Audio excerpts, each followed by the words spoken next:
Reform. The House of Commons is warned by UK leader Nigel Farage that Donald Trump and his administration are blatantly antagonistic to the. In today's video, we'll watch and respond to David Lamy's deal to cede Diego Garcia's home to a joint UK-US base to more people.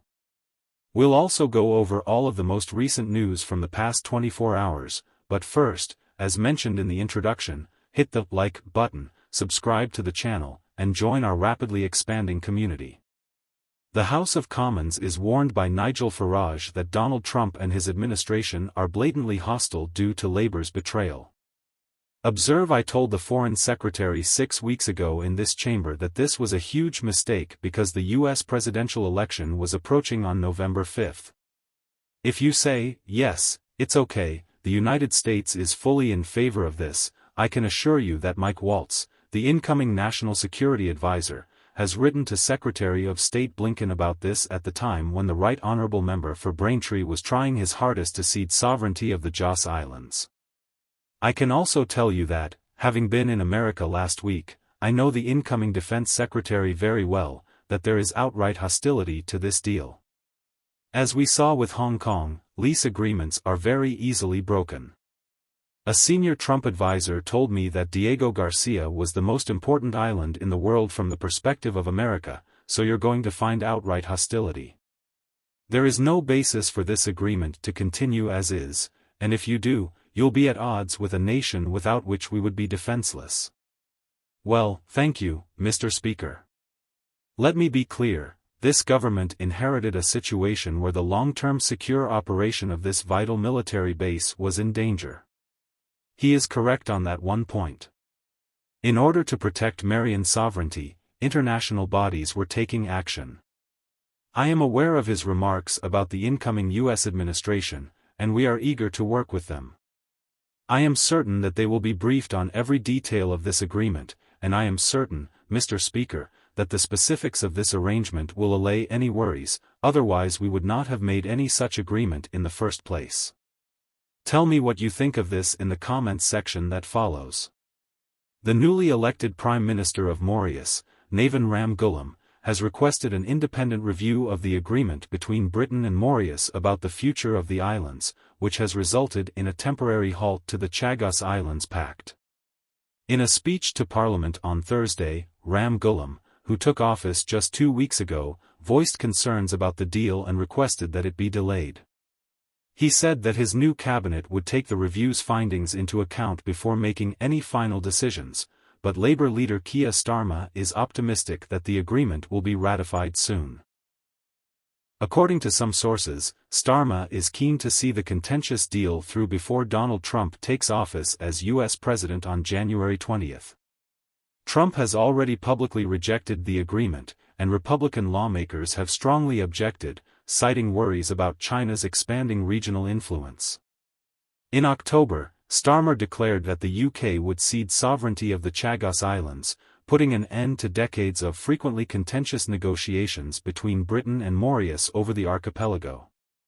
Since 1814, Britain has ruled the area, and in 1965, it separated the Chagos Islands from the independent Mauritius. To establish the British Indian Ocean Territory, 3 years beforehand a key US and UK military facility on Diego Garcia, which both governments depend on for strategic activities, is located on the Chagos Islands.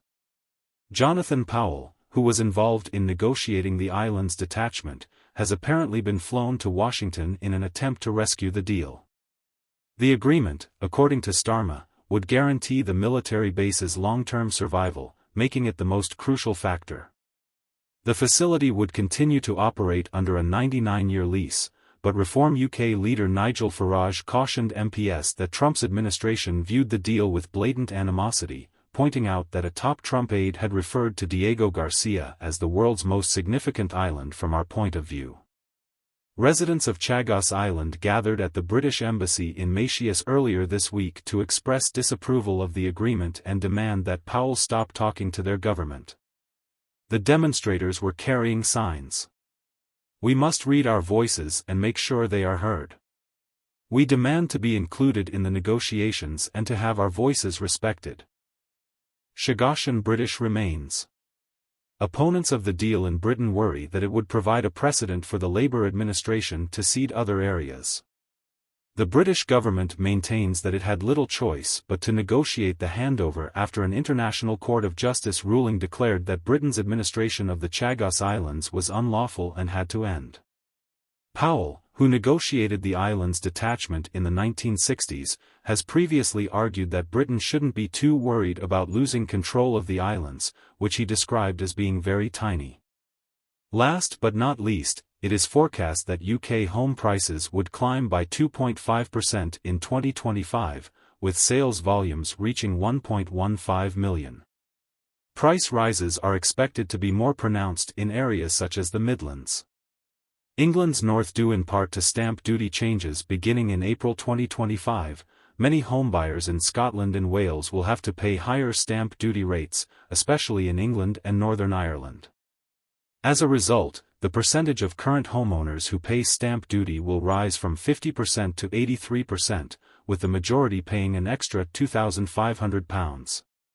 First-time buyers will also be more severely impacted, with the percentage required to pay stamp duty doubling to 40%. For a 5-year fixed-rate loan at 75% loan-to-value, mortgage rates are anticipated to stay steady at about 4.25%. With home prices rising by 1.55% in 2024 after declining by 1.2% the year before, the UK housing industry has already begun to show signs of recovery. This recovery is mostly attributable to rising household earnings and more favourable mortgage rates, which have decreased to about 4.1%. Belfast's home prices have increased by 6.3%, more than doubling the growth observed in other UK cities, indicating that Northern Ireland is driving the growth. While the south of England has seen more moderate price swings, with localities like Ipswich and TR Euro having tiny dips of 1.1% and 1.2%, respectively, Manchester comes in second with a 3.1% increase. Greater affordability issues in the south, where higher salaries are required to enter the market, are reflected in regional disparity. ZUP's Richard Donnell believes that despite obstacles including increased borrowing costs and stamp duty hikes, home prices and sales volumes would keep rising in 2025. The housing market has demonstrated resilience, and in the upcoming years, this tendency is anticipated to continue. Please share your thoughts about the topics we covered in today's video in the comments box below. If you haven't already, please make sure to like this video and subscribe to the channel for more British political news. Thank you, and goodbye.